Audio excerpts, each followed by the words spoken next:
नाजरीन, प्रोग्राम दूसरा रुख में खुशामदीद। मैं हूं आपका मेज़बान नादिर गुरामानी। नाजरीन, इस वक्त अगर आप देखें तो आज हुकूमती अपोजिशन इत्तेहाद का अहम इजलास हुआ और उस इजलास में यह फैसला किया गया है कि आइन की बहाली के हवाले से मुल्क गिर मुहिम शुरू की जाएगी। जहां पर यह फैसला हुआ है वहीं पर ख़ास तौर पर तहरीक इंसाफ को या अपोजिशन जो इत्तेहाद बना है उसको जहां जहां जलसे करने की इजाज़त नहीं मिल रही वहाँ अदालत से रुजू करने का फ़ैसला भी किया गया है। लेकिन एक तरफ अगर आप देखें तो तहरीक इंसाफ हुकूमत के साथ सियासी मुकाबला कर रही है, कानूनी जंग भी लड़ रही है। वहीं तहरीक इंसाफ खुद अंदरूनी इख्तलाफात के शिकार के हवाले से भी जो मुख्तलिफ ख़बरें हैं वो भी सामने आ रही हैं। शेर अफजल मरवत साहब को आज तहरीक इंसाफ की जानिब से नोटिस जारी करके 3 रोज़ में जवाब तलब किया गया है। और कल ही हमने देखा कि शेर अफजल मरवत ने एक सोशल मीडिया पर पोस्ट रखी कि वो आज के दिन उमर अयूब साहब के खिलाफ प्रेस कॉन्फ्रेंस करेंगे और कुछ हक़ाइक़ सामने लाएंगे। लेकिन बाद में उन्होंने सोशल मीडिया से वो अपनी पोस्ट भी हटा दी। इसी के साथ साथ अगर आप देखें तो सुप्रीम कोर्ट के हालिया फ़ैसले के बाद, जो कि मखसूस नशिस्तों के हवाले से था,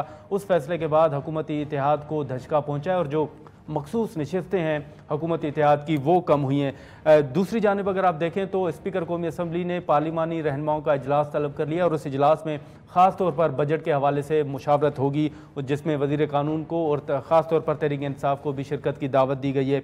ओवरऑल इस वक्त तहरीक इंसाफ की स्ट्रेटजी क्या है, हम बात करेंगे। PTI के रहनुमा नईम हैदर पंजोता साहब हमारे साथ, बहुत शुक्रिया। सबसे पहले तो नईम हैदर साहब ये बताइएगा कि राना सनाउल्लाह साहब का बयान अगर आपकी नज़र से गुजरा हो तो उन्होंने बड़ा वाज़ेह तौर पर कहा है कि PTI की सरगर्मियों पर किसी भी वक्त पाबंदी आयद करने का फैसला किया जा सकता है। ये बयान आपके नोटिस में है और इस बयान को आप कैसे देखते हैं? बहुत शुक्रिया जी, बड़ी नवाजिश, बड़ी मेहरबानी, आपने मुझे मौका दिया जी बुलाया। देखिए, बात यह है कि यहाँ पर जो सूरत हाल है पूरे मुल्क के अंदर, जो आइन जिस वक्त पामाल हो चुका है, जो आइन की बहाली है, उसके लिए ये बड़ा अहम ज़रूरी था कि ये ऐसी जमातों से रब्ता किया जाता जो कि आइन की बालादस्ती के ऊपर यकीन रखते हों। तो उसी हवाले से जो है वो एक तो वो इत्तेहाद की आपने जो बात की वो बिल्कुल जी है और इंशाल्लाह मुल्कगिरी जो है वो एहतजाज होगा। सेकंड बात ये है कि जो वज़ीर आला KPK अली मीर गंडापुर साहब के हवाले से आप बात कर रहे हैं, देखें उनको भी देखना चाहिए, फैसल करीम कुंडी साहब को भी वो किस तरह से स्टेटमेंट दे रहे हैं। और ये भी देखना चाहिए कि अगर सिंध हाउस में, गवर्नर हाउस में अगर कोई बंदा जो है उसके ऊपर हमारा तहरीक इंसाफ का उसके ऊपर पाबंदी लगाई जाती है तो डेफिनेटली रिएक्शन हमारी तरफ से भी आएगा, क्योंकि आपने पोजीशन देखनी है कि आप जहां पर बैठे हुए हैं वहां पर आप फॉर्म 47 के मुताबिक बैठे हुए हैं और हम जहां पर बैठे हुए हैं वो फॉर्म 45 के मुताबिक बैठे हैं। फॉर्म 47 में एक के जरिए आपको धांधली करके जितवाया गया है और धांधली के जरिए जो हुकूमतें बनी उन्होंने आपको जो है एक लेटर के जरिए मुंतखब किया है। तो आपको इस बात का एहसास होना चाहिए कि आप कैसे जो है यहाँ पर आकर बैठे हुए हैं। तो बिल्कुल अली मीर गंडापुर साहब नहीं, लेकिन नहीं हैदर साहब, आप फैसल करीम कुंडी साहब को गवर्नर तस्लीम तो करते हैं ना? बिल्कुल नहीं करते जी, हम तो बिल्कुल नहीं करते उनको गवर्नर तस्लीम। हम उनको कैसे तस्लीम करते हैं जब ऐसी हुकूमत लाई गई जो कि फॉर्म 47 के ऊपर बनाई गई है। फॉर्म 45 के मुताबिक ये शहबाज हो, नवाज हो, मरियम हो, सारे ये अपने हल्कों से हारे हुए हैं और हम तो अदालतों में गए हुए हैं, हम तो सुप्रीम कोर्ट में भी गए हुए हैं। हम तो ये बार बार कह रहे हैं कि धांधली के हवाले से कौम के सामने तमाम हकायक लाए जाएं और हम तो बार बार ये कह रहे हैं कि हमें हमारा जो हक है, जो अवाम का हक है, अवाम के हक को जो है वो अवाम को दिया जाए। यहाँ पर डाका डाल के आप किसी को बैठाएंगे मसनद के ऊपर और फिर कहेंगे जी मुल्क के अंदर कानून की बालादस्ती है और हम जमहूरियत के ऊपर यकीन रखते हैं, ये है वो, तो ये एक पॉलिटिकल स्टेटमेंट जरूर हो सकती है लेकिन उनका हकीकत के साथ कोई मबनी ताल्लुक नहीं है। हाँ, लेकिन नहीं हैदर साहब, अब जैसे आपने अपोजिशन इत्तेहाद का हमने दोनों ने जिक्र भी किया, अब उसमें एक आज का अगर फैसला देखें तो वो है कि आइन की बहाली के हवाले से मुहिम चलाई जाएगी। अब एक तरफ अगर आप देखें तो सिविलियन गवर्नमेंट हैं, सूबों में देखें, वफाक में देखें, अदालतें काम कर रही हैं, आप खुद अदालतों में केसेस लड़ रहे हैं, तो आप समझते हैं कि आइन इस वक्त मुअत्तल है कि उसको उसकी बहाली के लिए मुहिम चलाई जाएगी? देखें, आइन जो है वो बिल्कुल मुअत्तल है। अगर आप देखें तो जो जज जो है वो हक की बात करता है उसके खिलाफ एक कैंपेन स्टार्ट कर दी जाती है। जजेस के घरों में कैमरे लगाकर उनको जिस तरह से ब्लैकमेल किया गया, ये शुक्र करें कि चेंजेस खड़े हो गए। लाहौर हाई कोर्ट ने भी कह दिया कि वाकई ये मुदाखलत होती है, पेशावर हाई कोर्ट ने भी कह दिया। चलें ठीक है, 6 जजेस तो आपने समझा होगा कि PTI से तल्लुक रखते हैं, क्योंकि जब तक वो खड़े नहीं होते या कौम के सामने हकायक नहीं लाते तब तक वो ठीक है। जो ही कोई बात हक की करता है तो वो गद्दार, वो मुल्क दुश्मन करार दे दी जाए। कमिश्नर रावलपिंडी का बयान आपके सामने है, तो कमिश्नर रावलपिंडी ने कौम के सामने बता दिया कि किस तरह 70-70 हज़ार की जो है वो लीडों से जीते हुए लोगों को हमने हराया है। तो उसके बाद आपने उसके ऊपर जो है वो केस बनाकर उसके खिलाफ क्रिमिनल कार्रवाई का जो है वो आगाज कर दिया है। किस तरह से कर दिया है? ये क्या मुल्क कैसे चलेंगे? क्या मुल्क के अंदर यूं कानून की बालादस्ती हो रही है? अनवारुल हक काकड़ का नाम किसने दिया? वही अनवारुल हक काकड़ जो आज एडमिट कर रहा है कि जनाब वाकई जी फॉर्म 47 के मुताबिक अगर आपने बात की तो मैं आप मुंह दिखाने के काबिल नहीं रहेंगे। मैं फॉर्म 47 का अगर मैं जिक्र करूंगा, वो किसको कह रहा है? वो नहीं, तो काकड़ साहब के उस बयान के हवाले से कोई फैसला हुआ है कि काकड़ साहब को पार्लियामान में बुलाया जाए या किसी कमेटी में बुलाया जाए? नहीं मैदर साहब, इस हवाले से कोई फैसला हुआ कि काकड़ साहब को बुला के इस मामले पर वजाहत दी जाए? कोर कमेटी की हमारी कल मीटिंग थी, मैं मीटिंग में मौजूद था। खान साहब की इंस्ट्रक्शन भी जो है वो बताई गई हैं, जहां पर सेक्रेटरी जनरल उमर अयूब साहब ने बाहर स्टेटमेंट दी थी, लेकिन सेक्रेटरी इंफॉर्मेशन रऊफ साहब उन्होंने आकर सारी चीज बताई कि खान साहब ने कहा है कि फॉर्म 47 के हवाले से जो अनवार काकड़ की स्टेटमेंट है, हम कोर्ट जाएंगे और हमने लीगल कमेटी के अंदर भी ये डिस्कशन कल की है। इंशाल्लाह हम इसके ऊपर जो है वो पटिशन, क्योंकि हमारी पहले धांधली के हवाले से भी पटिशन है, हम उसमें सीएम देते हैं, ये उसको साथ जो है वो उसी जो धांधली वाली दरखास्त है हमारी उसके अंदर पुट करते हैं या अलहदा से देते हैं, इसके ऊपर डिसाइड कर लिया जाएगा। लेकिन इस हवाले से जरूर हम अदालत के सामने मौक़िफ़ रखेंगे कि ये देखें जी फॉर्म 47 के मुताबिक जो हुकूमत बनी हुई थी, जो वज़ीर आज़म था उस वक्त जिसने इलेक्शन करवाने थे, वो खुद ही मान गए कि इनको हमने फॉर्म 47 के मुताबिक जितवाया। तो ये स्टेटमेंट बड़ी अहम है। बिल्कुल इनके खिलाफ हम जो है वो बात भी वहाँ पर करेंगे और इनके खिलाफ कार्रवाई का भी हम मुतालबा करेंगे। मुतालबा करें। लेकिन हाल ही में हमने देखा कि चीफ जस्टिस साहब के हवाले से कुछ बातें हुई कि एक्सटेंशन हो रही है, उम्र के हवाले से कुछ बातें हुई, लेकिन हुकूमत अभी तक ये बयान या उनका तासुर यही है कि ऐसी कोई कानून साजी जो है वो नहीं हो रही। तहरीक इंसाफ समझती है कि हुकूमत आने वाले दिनों में कोई इस हवाले से अहम फैसला करने जा रही है, और अगर तोसी दी जाती है तो नईम मैदर साहब आप समझते हैं कि तहरीक इंसाफ उस फैसले को कबूल करेगी? देखिए बिल्कुल जी, तहरीक इंसाफ जो है वो कानून की बालादस्ती के ऊपर यकीन रखती है, और अगर फर्द वाहिद के लिए अगर आप कानून के अंदर तरामीम करेंगे एक शख्स को फायदा देने के लिए कि जो शख्स आपके झूठे सच्चे सारे कामों के ऊपर पर्दा डाल रहा है और आपको सपोर्ट कर रहा है, मुल्क के अंदर कानून की जो बुनियादी इंसानी हकूक की जो खिलाफवर्जियां हैं उसके ऊपर वो ये कह रहा है कि बिल्कुल कुछ हुआ ही नहीं है, और जब उसकी अपनी जात के हवाले से क्रिटिसाइज किया गया कि आपने शहबाज शरीफ से क्यों मुलाकात की, तो फिर उन्होंने अदालत के अंदर ये कहा कि बिल्कुल जो है वो हमारी मुलाकात का ये मकसद नहीं था, वो मकसद नहीं था। 1.5 घंटा वजाहतें दी गई, यानी कि उस वक्त आपने सोशल मीडिया देख लिया, अदरवाइज मुल्क के अंदर जो कुछ हो जाए। आज आजाद कश्मीर में नौजवानों के ऊपर पुलिस गोलियां चला रही है, मैं आपके साथ वीडियो शेयर करता हूं, सोशल मीडिया के ऊपर सर्कुलेट कर रही हैं, सीधी गोलियां मारी गई हैं। और जो पुरअमन एहतजाज की हमने कॉल दी थी, मेरे घर में जो है वो रेड किया गया, जिसमें इलियट वाली गाड़ियों के ऊपर जो एहलकार और नामालूम अफराद आए थे, वो मैंने अपनी सारे ट्वीट के अंदर शेयर भी किया है, जिसमें मैंने जिक्र किया है कि कौन कौन मुलाजम जो था वो ISI का और दीगर दोस्त जो मुझे इन्फॉर्मेशन मिली है वो मौजूद थे। तो इस तरह से अगर आप जो है वो ये समझते हैं कि जनाब आप एक ऐसी तरमीम करेंगे जिसमें आप उस चीफ जस्टिस की एक्सटेंशन करेंगे कि वो मसनद के ऊपर बैठे रहें, तो फिर हम तो उसकी मुखालफत करेंगे। हम तो कहेंगे कि जो कानूनी तौर पर जो है जो पहले प्रोसेस चल रहा है, और अगर आपने फर्द वाहिद को या नायब के अंदर तरामीम कर की, अगर एक खानदान को 2 खानदानों को फायदा देना है, तो हम तो उसके साथ नहीं खड़े होंगे। ठीक है, लेकिन अभी आपने कल की मीटिंग का जिक्र भी किया, नहीं मैदर पंजोता साहब, वहाँ पर अगर हम इस वक्त देखें तो इवन आरिफ अलवी साहब जो हैं वो काफ़ी मुतहरिक नज़र आ रहे हैं। आप बताएंगे कि खान साहब से मुलाकातों के बाद या कल जो कोर कमेटी का इजलास हुआ है उसमें क्या मामला ज़ेर बहस आए थे? आरिफ अलवी साहब को जो टास्क के हवाले से बात की जा रही है वो क्या टास्क है जो उनको सौंपा गया है? क्या आरिफ अलवी साहब अब इस्टेब्लिशमेंट के साथ मुज़ाकरात करेंगे या वो सियासी जमातों को ऑन बोर्ड लेने की कोशिश कर रहे हैं?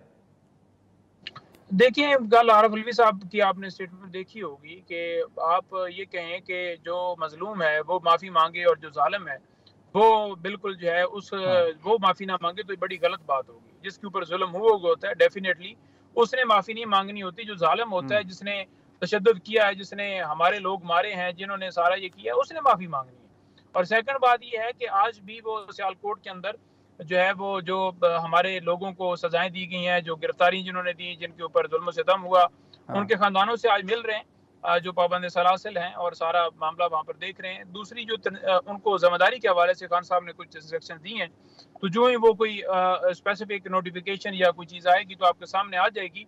कल कोर कमेटी में ये सारी चीज़ें, सारे पहलू डिस्कस हुए हैं। हमारा इंटर पार्टी इलेक्शन, हमने तमाम कागजात सबमिट करवा दिए इलेक्शन कमीशन में, लेकिन अभी तक सर्टिफिकेट जो है अपलोड नहीं हुआ, बल्कि उनके उल्टा इतराज़ात जो हैं वो 7 ऑब्जेक्शन लगा कर हमें भेज दिए। वो भी हमारी डिस्कशन हुई।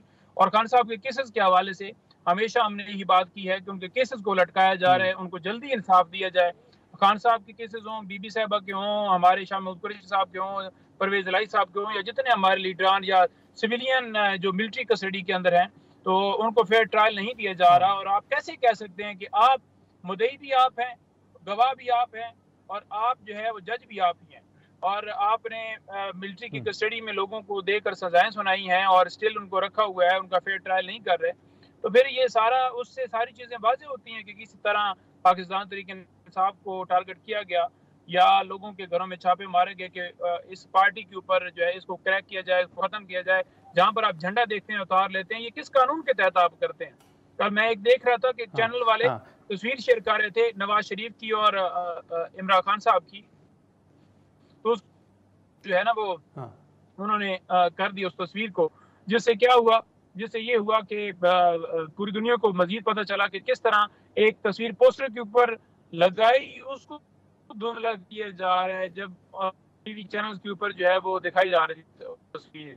तो उससे आप लेकिन पंजोदा साहब एक आखिरी सवाल पंजोदा साहब, जो मैंने शुरू में किया कि अब राना सनाउल्लाह साहब का अगर आप बयान देखें तो उन्होंने ये वाज़ेह तौर पर कहा है कि पीटीआई की सरगर्मियों पर पाबंदी आयद करने का फैसला किसी भी टाइम हो सकता है। आप जलसे निकालने का भी ऐलान कर चुके हैं, आप अदालतों में जाने का भी ऐलान कर चुके हैं। अब इस राना सनाउल्लाह साहब के बयान को आप कैसे देखते हैं कि अगर पीटीआई की सरगर्मियों पर पाबंदी लगती है तो आपकी स्ट्रेटेजी क्या होगी? देखिए, ये पाबंदी जो है पीटीआई के हवाले से वो नहीं कह रहे, ये बेसिकली जिक्र वही कर रहे हैं जो पूरे पाकिस्तान में आज तक जब से पाकिस्तान बना है पाबंदी लगी हुई है कि कोई बोल नहीं सकता, जिसको मर्जी है हुकूमत में बिठा दो, जिसको मर्जी है उतार दो, जो मर्जी है मुल्क में कर लो, किसी के घर में घुस जाओ, किसी को मार दो, किसी को गोली चला दो, किसी को कुछ कर दो, इलेक्शन चोरी कर लो। ये बेसिकली उसी पाबंदी की बात करें तो वो तो पहले भी लगी हुई है, वो तो हटाने के लिए इमरान खान आज फाइट कर रहा है। राना सनाउल्लाह अगर ऐसी बात उसने की है तो वो बिल्कुल पूरे पाकिस्तान की आवाम की तौहीन कर रहा है। वो जमहूरियत के ऊपर डाका जो है डाला, पहले भी उन्होंने डाला हुआ है, तो मजीद उसकी जो है वो अपनी जुबान से बात कर रहा है कि हम जो है वो मजीद जो है इसमें खुल के आएंगे। तो ये बड़ी एक नामुनासिब सी और गैर ज़िम्मेदाराना सी है। मैं तो उनकी कोई स्टेटमेंट को सीरियस नहीं लेता कि हमेशा वो जो है वो मुल्क के अंदर फसादात की बात करते हैं और गलत बयानी की बात, गलत जुबान जो है वो इस्तेमाल करते हैं। ठीक है। नईम हैदर पंजोदा साहब, बहुत शुक्रिया सर, आपने वक्त निकाला। नाजरीन, नईम हैदर पंजोदा गुफ्तगू आपने सुनी, और जो काकड़ साहब के हवाले से बयान था, काकड़ साहब का फॉर्म 47 के हवाले से, उसके हवाले से पीटीआई ने इस मामले को ज़ेर बहस कल की इजलास में लाया गया था, पीटीआई के उस इजलास में, और उसके हवाले से नईम हैदर पंजोदा साहब का ये वाज़ेह बयान है कि जो तहरीक इंसाफ का इजलास हुआ उस इजलास में ये फ़ैसला हुआ है कि काकड़ साहब के बयान को अदालत में एक दरख्वास्त के ज़रिए लाया जाएगा और इस मामले पर ये मुतालबा किया जाएगा कि इस मामले को देखा जाए और कार्रवाई की जाए। यहाँ पर हम एक शॉर्ट ब्रेक लेंगे और ब्रेक के बाद पीपल्स पार्टी का मौक़िफ़ जानने के लिए कादिर मंदोखेल साहब हमें ज्वाइन करेंगे।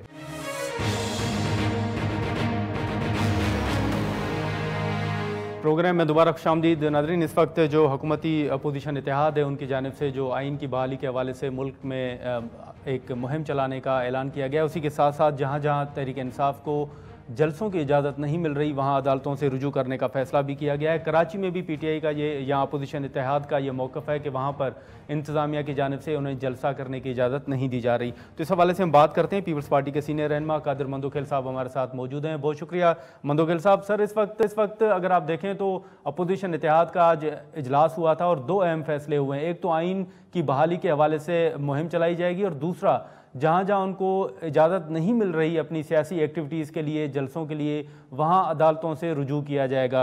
आप समझते हैं कि एहतजाज करना या जलसे करना पीटीआई का आइनी हक है, उन्हें नहीं रोका जाना चाहिए?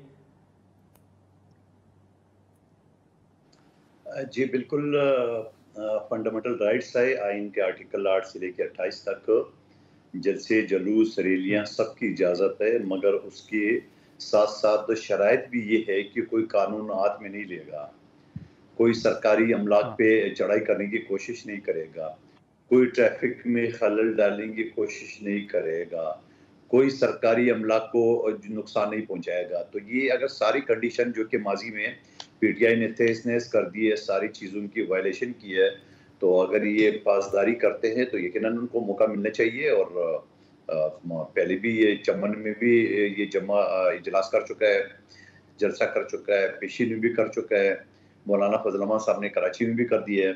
अब अगर जिसका जहाँ स्ट्रेंथ होता है वहाँ तो जलसा कर लेते हैं, जहाँ स्ट्रेंथ नहीं है तो वहाँ बहाना बना लेते, इजाज़त नहीं मिली।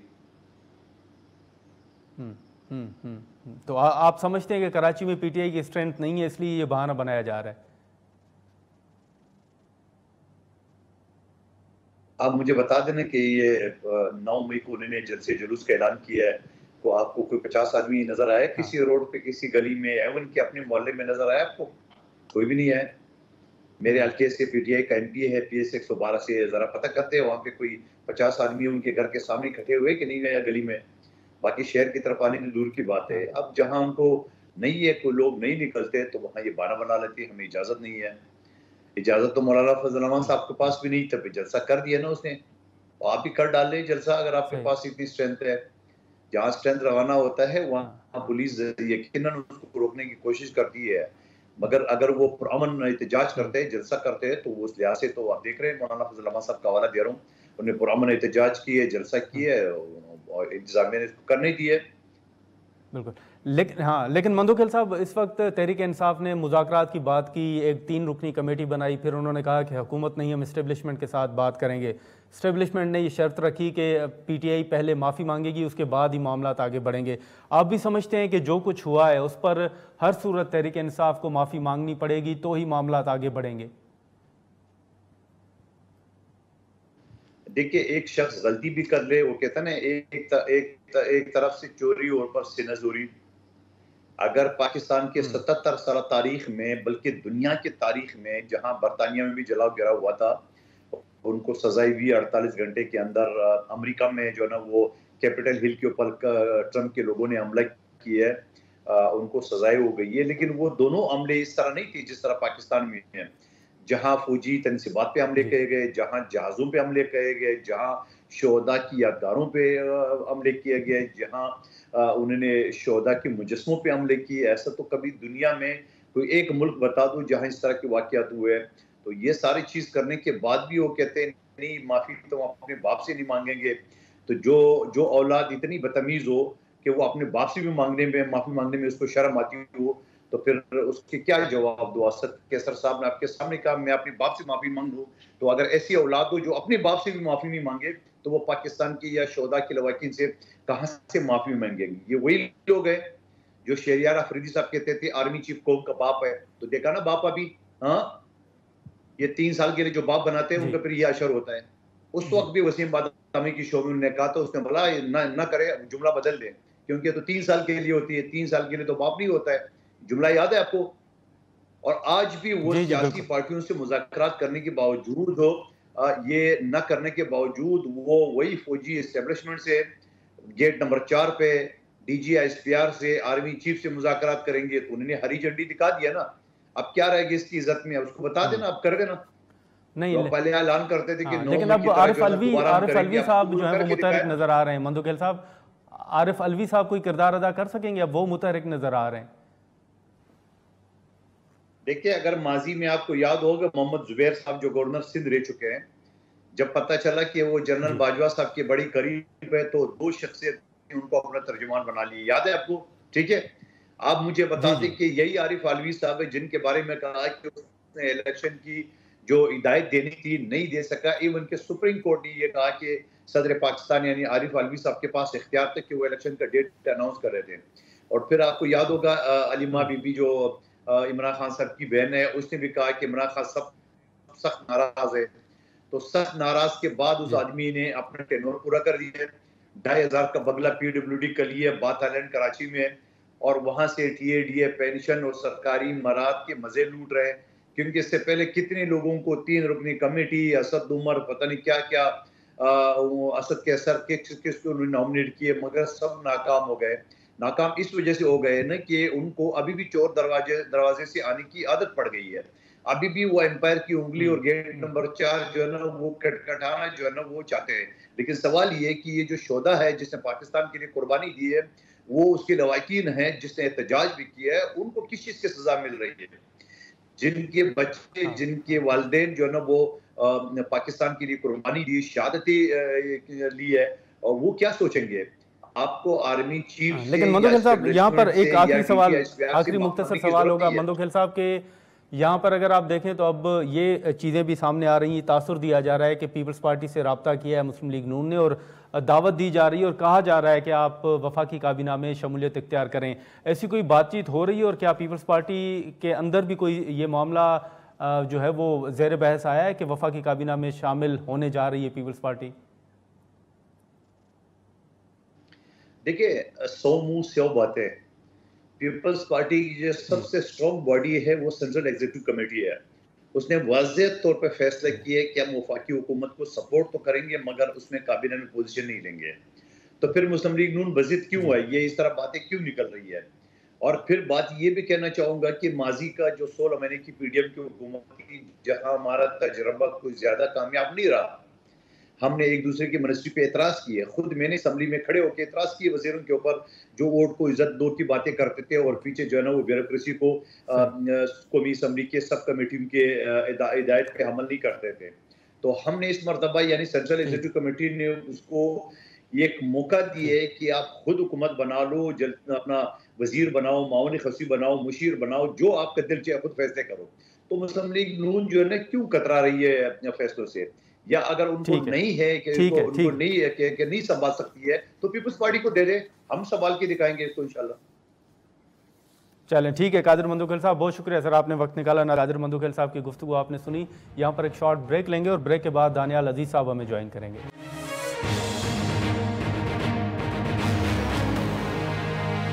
प्रोग्राम में दोबारा खुशामदीद नाज़रीन। सीनियर सियासतदान दानियाल अजीज साहब इस वक्त हमारे साथ मौजूद हैं, हम उनसे गुफ्तगू करेंगे। बहुत शुक्रिया दानियाल अजीज साहब, आपने वक्त निकाला। सर, इस वक्त अगर आप मुल्क में देखें तो तहरीक इंसाफ की जानिब से एक तो आइन की बहाली के हवाले से, फिर जहाँ जहाँ उनको जलसे करने की इजाज़त नहीं मिल रही वहाँ पर अदालतों से रुजू करने का फ़ैसला किया गया है। इस वक्त मुल्क में एक सियासी बहरान जैसी सूरत हाल जो है वो कुछ दिनों से आपके सामने है। आप समझते हैं कि जो एक शर्त रखी गई है पीटीआई के साथ मामलात को हल करने की, मुज़ाकरात करने की, कि पीटीआई को माफ़ी मांगनी पड़ेगी, तो आप भी समझते हैं सर कि पीटीआई को माफ़ी जो है वो मांगनी पड़ेगी तो ही मामलात आगे बढ़ेंगे, अदरवाइज आगे नहीं बढ़ सकते?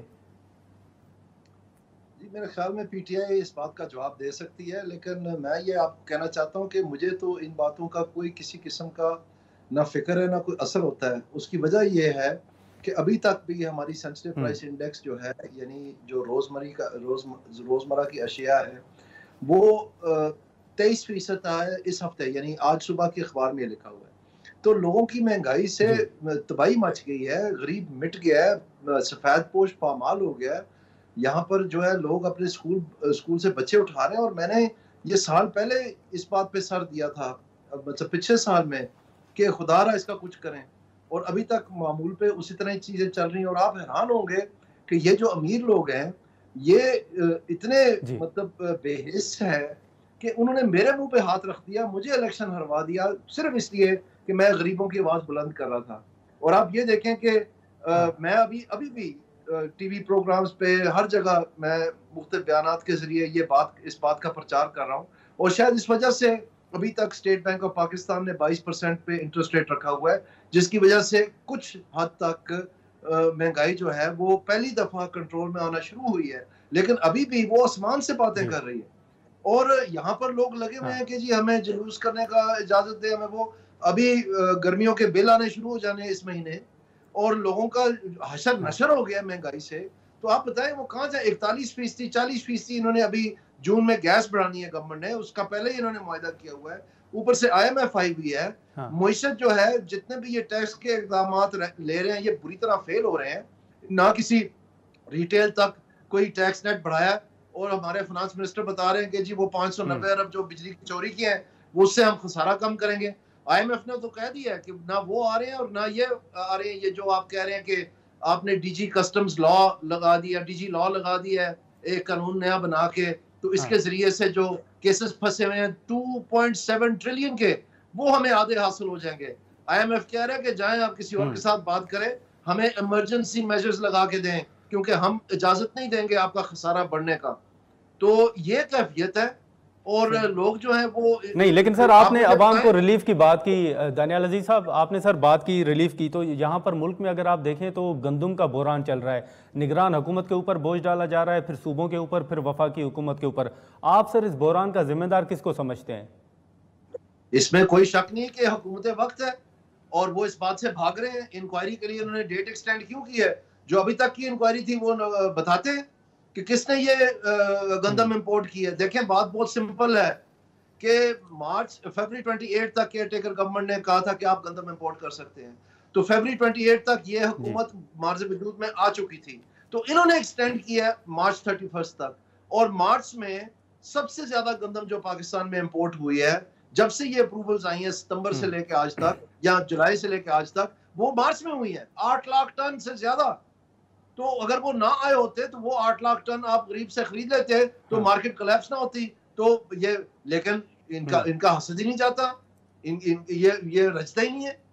और ये एक और जख्म है। और आप देखना भी, ये कमर सीधे करते करते इस चोट से पहले ही गरीब जो है बेचारा किसान मारा गया था महंगाई के हाथों, अब ये चोट जो है उठते उठते उसको 2 साल लग जाने, और इनको किसी किस्म की कोई परवाह नहीं है।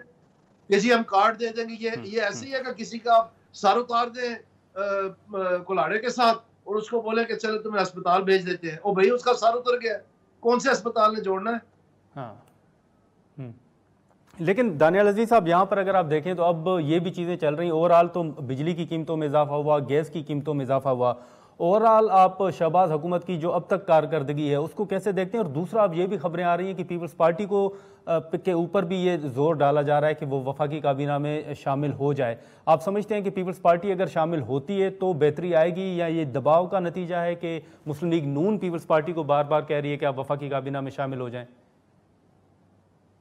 बिल्कुल कोई बेहतरी नहीं आनी चाहिए। मैं कहता हूं कि आप तीनों को बना दें। आप इमरान खान साहब को रिहा करें, उनको चेयर पे बैठाएं, और बिलावल साहब को चेयर पे बैठाएं, और शहबाज शरीफ साहब को चेयर पे बैठाएं, और तीनों कुर्सियां मेज के सर पे लगा दें, मतलब शुरू में लगा दें, और तीनों को रकब दे दें कि ये सारे के सारे को प्राइम मिनिस्टर हैं। मुझे बताएं इनके पास क्या हल है? पाकिस्तान में 2 मसले, जो एक बेरोजगारी और एक महंगाई, इसका इनके पास क्या हल है? इनके पास कोई हल नहीं है, ये बता दें।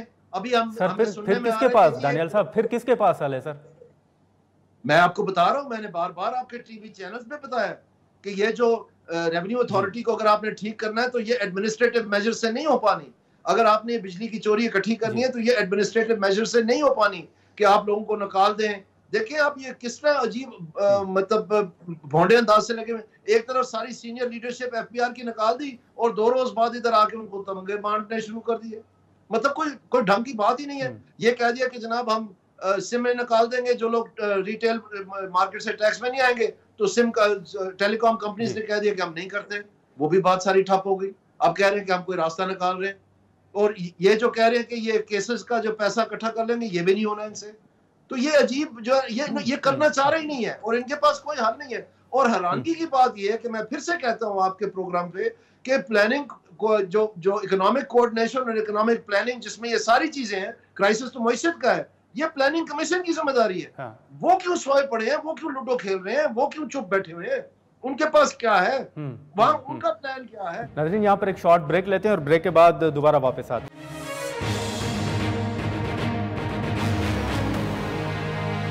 प्रोग्राम में दोबारा खुशामदीद। दानियाल साहब, मैं यही सवाल आपके सामने रखूंगा कि इस वक्त अगर आप देखें तो जो चीनी बाशिंदों को सिक्योरिटी के चैलेंजेस हैं, या एहसन इकबाल साहब से मुख्तलिफ मुलाकातें भी होती हैं, इस हवाले से अगर आप देखें तो प्लानिंग एंड डेवलपमेंट का जो मामला है, आप समझते हैं कि एहसन इकबाल साहब इसको आगे ले सकते हैं, कोई विजन दे सकते हैं, कोई इसमें डेवलपमेंट हो सकती है? बिल्कुल भी नहीं जी, इनकी पुरानी आदत है। ये पहले जो सन 2000 में इन्होंने दे दिया 2010 का प्रोग्राम, जिसमें ना किसी को याद था कि 1999 में इन्होंने बताया क्या, और 2010 में कायन का तसाब होना था। और जब 2010 में आए तो फिर इन्होंने बता दिया कि जनाब आप 2035 है, अब 2035 का टाइम या 2025 है, अब वो टाइम आ रहा है। तो अब कह रहे हैं कि 100 साल जो सालगिरह होगी पाकिस्तान की, वो 2047 में होगी। तो उस वक्त इनकी उम्र 88 ईयर्स होगी। तो 88 ईयर्स में ये बताएंगे कि पाकिस्तान के हाल क्या है? यानी इनके पास तो एक बेहतरीन ट्रक की बत्ती है, लुक बिजी डू नथिंग मशहूर है, और इन्होंने उनको खुदा के लिए सीपैक से बचा ले, सीपैक को इनसे। पाकिस्तान बच जाएगा अगर कोई प्लानिंग में कम से कम कोई ऐसा शख्स आ जाए जिसको कुछ ना कुछ पता हो कि पाकिस्तान को किस करवट लेके जाना है, कैसे ये मामला सुलझाने हैं, क्योंकि वो तो बिल्कुल डेड है, कोई प्लान है ही नहीं। आप दिखा दें किधर है प्लान। क्यों है कि शहबाज शरीफ साहब कह रहे हैं कि हम एक फॉरेन कंसल्टेंट रखेंगे और वो इकोनॉमिक प्लान बना के देगा। सारे मर गए हैं क्या? किधर गए हैं ये लोग? सही सही। हाँ दानियाल अजीज साहब, जो इंतखाबात के हवाले से आपने भी जिक्र किया कि आपको हराया गया, इसी तरह अगर आप देखें तो MQM के अपने तहफ़्फ़ुज़ात हैं, PTI के, पीपल्स पार्टी के, खुद नवाज शरीफ साहब के अपने तहफ़्फ़ुज़ात हैं। आप क्या समझते हैं कि ये जो काकड़ साहब ने बीच में एक उनका बयान आया या जो उन्होंने बातचीत की या उनका एक लफ्ज़ था कि अगर फॉर्म 47 के हवाले से बात की तो फिर आपको मुंह छुपाने की जगह नहीं मिलेगी, आप इस बयान को कितना सीरियस समझते हैं कि ये कितना संजीदा बयान है? बहुत सीरियस जी। अगर किसी और ने दिया होता तो मैं शायद कुछ ना समझता, लेकिन ये वो शख्स बयान दे रहा है जो कि जिम्मेदार था इलेक्शन करवाने का। केयर टेकर गवर्नमेंट का और कोई काम नहीं है, वो सिर्फ इलेक्शन करवाने के लिए आते हैं। और अगर वो ये कह रहा है तो फिर तो बहुत मैंने खेज है। और यही जो बाकी सारे कह रहे हैं जो जमाते हैं। और आपका क्या ख्याल है कि ये इस तरह से सियासी इस्तेकाम आ जाना है? और ये खुद जो पीपल्स पार्टी नहीं ज्वाइन कर रही है, शायद ये इसाक डार को जो डिप्टी प्राइम मिनिस्टर बनाया है, मेरे ख्याल में ये पहले निशानी है मिली है हमें कि बिलावल साहब फॉरेन मिनिस्टर बन रहे हैं। नहीं तो वो तो बेचारे बिल्कुल ही हाथ धो बैठते, अकेले बैठ के सेनेट में क्या मक्खियां मारते। तो उनको एक ओहदा दे दिया जिसका कोई ना सारा ना पैर है।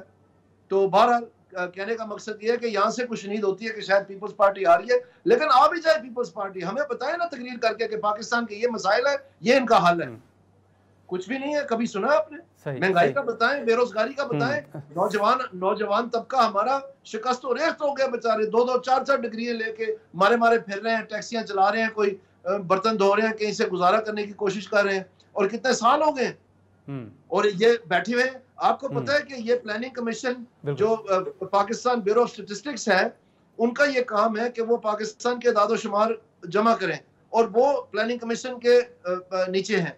और उन्होंने सन 2000 से लेकर आज तक, यानी 4 साल से, जो हर साल लेबर फोर्स सर्वे था, जिससे ये मालूमात पड़ती हैं कि यहाँ पर कितनी बेरोजगारी है, वो बढ़ रही है, ये कम हो रही है, कौन सी एज ग्रुप में है, कौन से तबके को ज्यादा तंग कर रही है बेरोजगारी, वो है ही नहीं सिरे से।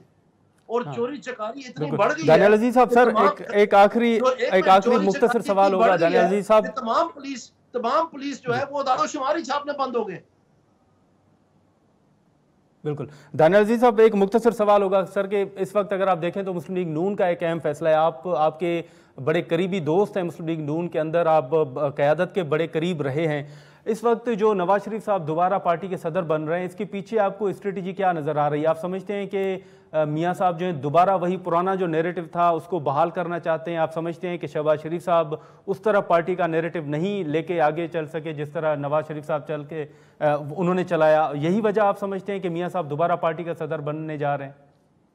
अगर तो इनके पास कोई ठोस और पुख्ता मईशत को संभाला देने के लिए, जिसके नतीजे में महंगाई और बेरोजगारी की यकीनी कमी हो, तो फिर तो समझ आती है। लेकिन ऐसा तो कुछ है नहीं।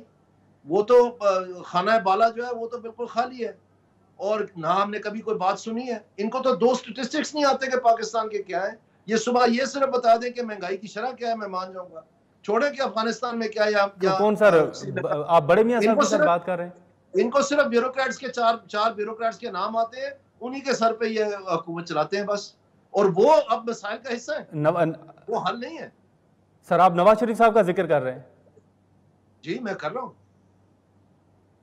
अच्छा, तो आप समझते हैं कि ये फिर कहा जा सकता है कि जब पिछली मर्तबा, एक सेकंड, जब पिछली मर्तबा जरदारी साहब प्रेसिडेंट थे तो उस वक्त उनके पास एक ब्यूरोक्रेट थे, उनका नाम था सलमान फारूकी, वो सब कुछ लाते थे। ये जो इमरान खान साहब है, ये बड़े धूमधाम से है कि जी नया पाकिस्तान, ये कर देंगे, वो कर देंगे, बाहर से लोग पासपोर्ट जो है ना अपना दे के आएंगे और यहाँ पर पाकिस्तान में नौकरियां मिलेंगी और पता नहीं क्या होगा।